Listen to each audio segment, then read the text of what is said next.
بسم الله الرحمن الرحیم الحمد للہ والصلاة والسلام علی رسول اللہ وعلى آلہ واصحابہ اجمعین اما بعد۔ ناظرین کرام، السلام علیکم ورحمۃ اللہ وبرکاتہ۔ مسلمان کے شب و روز کے عنوان سے اس پروگرام کے ہمراہ ہم آپ کی خدمت میں حاضر ہیں۔ آج کی اس ملاقات میں ہمارا موضوع گفتگو ہے نیکی اور بھلائی کے کاموں میں ایک دوسرے کے ساتھ تعاون کرتے رہنا۔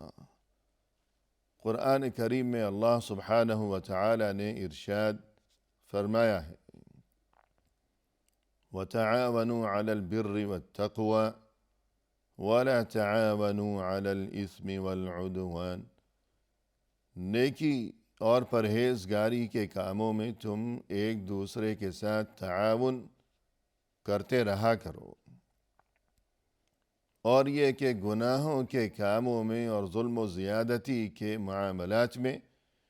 تم ایک دوسرے کے ساتھ تعاون نہ کیا کرو۔ قرآن کریم میں جب اللہ سبحانہ و تعالی کی طرف سے ہمیں یہ حکم دیا گیا ہے کہ نیکی اور پرہیزگاری کے کاموں میں، بھلائی کے کاموں میں ہم ایک دوسرے کے ساتھ تعاون کیا کریں، ایک دوسرے کی مدد کیا کریں، ایک دوسرے کا ہاتھ بٹاتے رہا کریں، تو اس کی مختلف شکلیں اہل علم نے بیان کی ہیں کہ نیکی اور پرہیزگاری کے کاموں میں آپس میں کس طرح ہم ایک دوسرے کے کام آ سکتے ہیں، اور اللہ کی طرف سے یہ جو ہمیں حکم دیا گیا اس حکم کی تعمیل کس طرح ممکن ہو سکے گی، اس کا طریقہ کیا ہوگا اور اس کی شکلیں کیا ہوں گی۔ تو اس سلسلے میں یعنی آپس میں نیکی اور بھلائی کے کاموں میں، خیر کے کاموں میں ایک دوسرے کے ساتھ تعاون اور مدد، تو اس کی سب سے پہلی اور اہم ترین شکل تو یہ ہے کہ جس کی جانب ہمیں ہمیشہ متوجہ رہنا چاہیے کہ اللہ کا یہ دین برحق، اس دین کی نشر و اشاعت اور اس دین کو پھیلانا اور دینی تعلیمات کو عام کرنا، اللہ کے بندوں تک پہنچانا، معاشرے میں اس چیز کے لیے کوشش کرنا کہ ہر ایک تک پیغام حق پہنچ جائے، اور یہ کہ اللہ کے دین کے غلبے کے لیے کوشاں و سرگرداں رہنا، وہ کسی بھی طریقے سے ہو، وہ زبان کے ذریعے پیغام حق پہنچانے کا معاملہ ہو یا مالی طور پر مدد و اعانت ہو، یا قلم کے ذریعے اس سلسلے میں کوئی تحریری کوشش کرتا ہو انسان، الغرض ہر مسلمان کا یہ فریضہ ہے اور یہ ذمہ داری ہے کہ اپنے حلقہ احباب میں اور یہ کہ جو معاشرے میں اس کے ملنے جلنے والے افراد ہیں، تو اٹھتے بیٹھتے کوئی اچھی بات بتانا، کوئی اچھی تعلیم دینا، برائی سے روکنے کی کوشش کرنا، تو یہ گویا کہ ایک شکل ہے اچھے کاموں میں ایک دوسرے کی مدد کرتے رہنے کے بارے میں۔ قرآن کریم میں ہمیں اس جانب متوجہ کیا گیا ہے، فرمایا کہ کنتم خیر امت اخرجت للناس تأمرون بالمعروف وتنہون عن المنکر۔ تم بہترین امت ہو، تمہیں نکالا گیا ہے یعنی پیدا کیا گیا ہے لوگوں کے لیے، تم حکم دیتے ہو بھلائی کا اور تم منع کرتے ہو برائی سے، یعنی اس حقیقت کی جانب اللہ عز و جل کی طرف سے ہمیں متوجہ کیا گیا ہے کہ یہ امت مسلمہ یہ بہترین امت ہے، اور اس امت کا اللہ کی طرف سے ایک اہم ترین فریضہ یہ ہے کہ دیگر تمام امتوں کو، دیگر تمام اقوام کو اور سبھی لوگوں کو، اور یہ کہ امت مسلمہ کے افراد باہم آپس میں بھی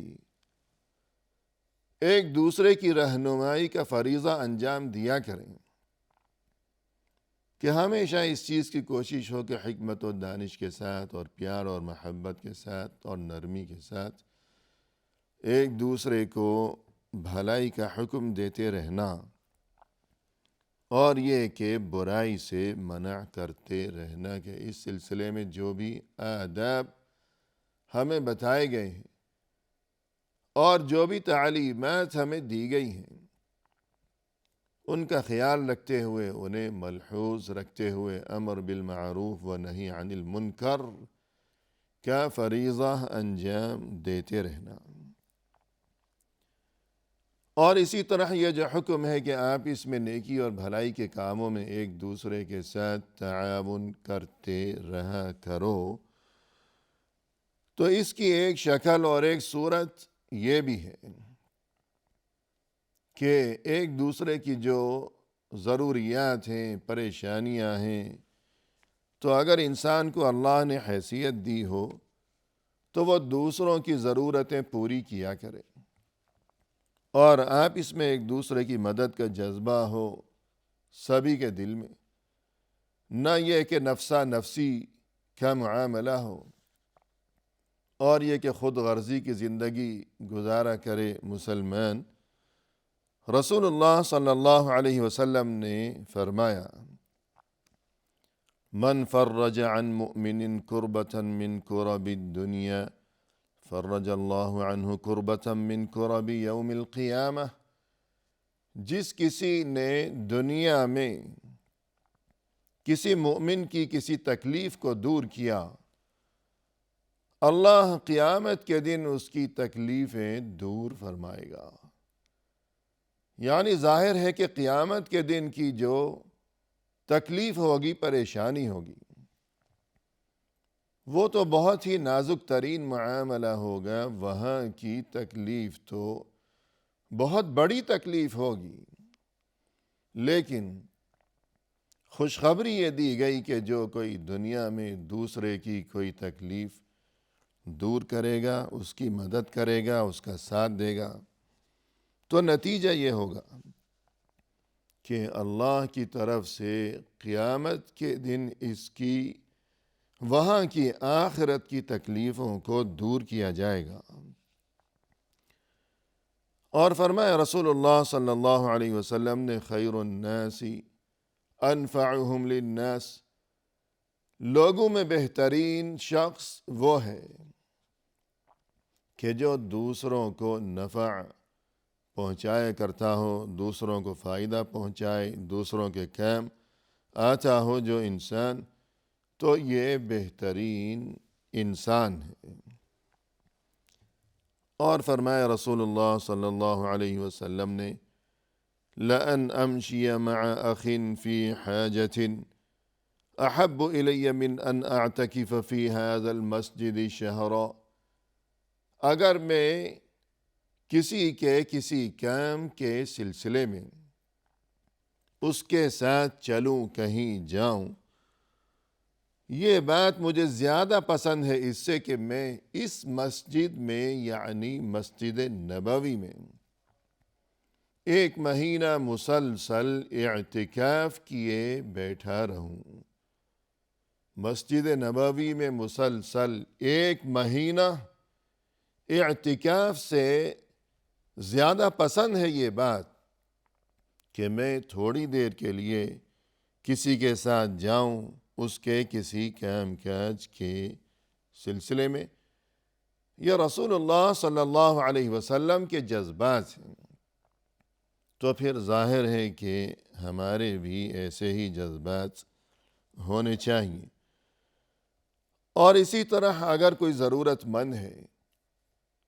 اور یہ کہ ہم اس کی شفاعت، اس کی سفارش کر سکتے ہیں کسی جائز کام میں،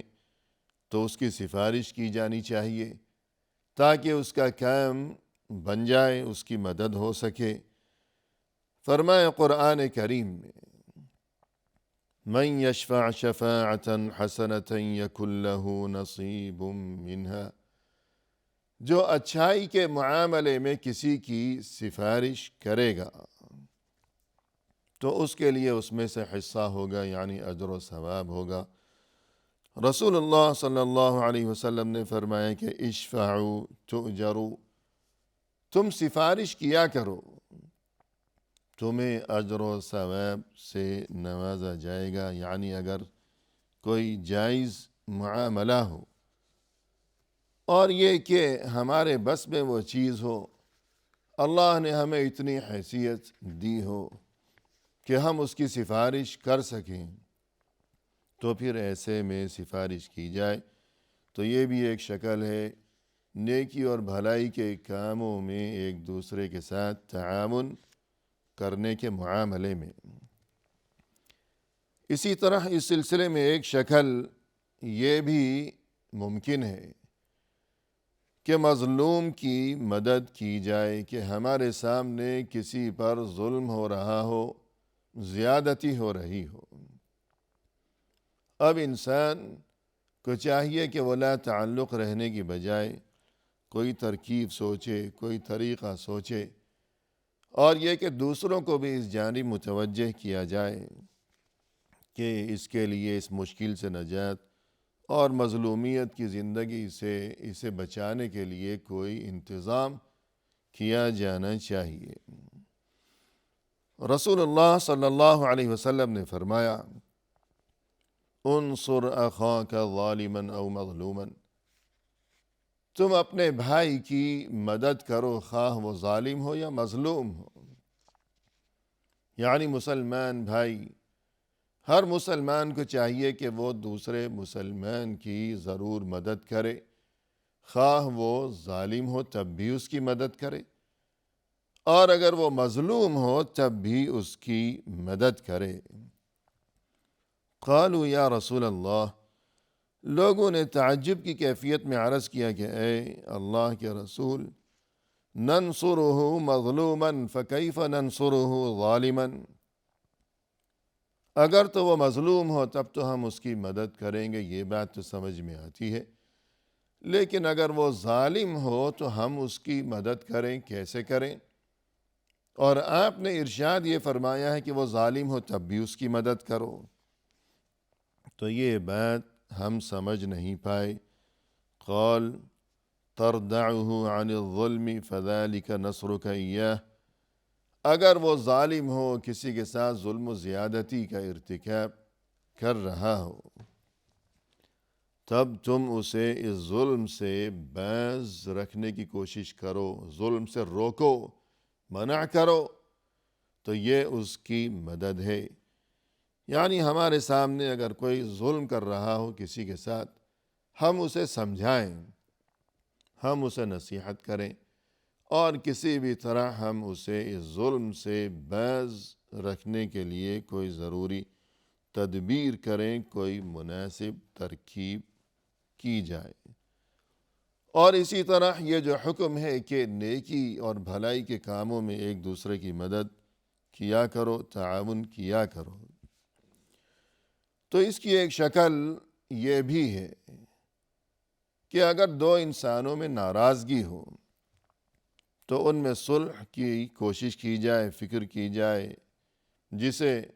اصلاح ذات البین کہا جاتا ہے،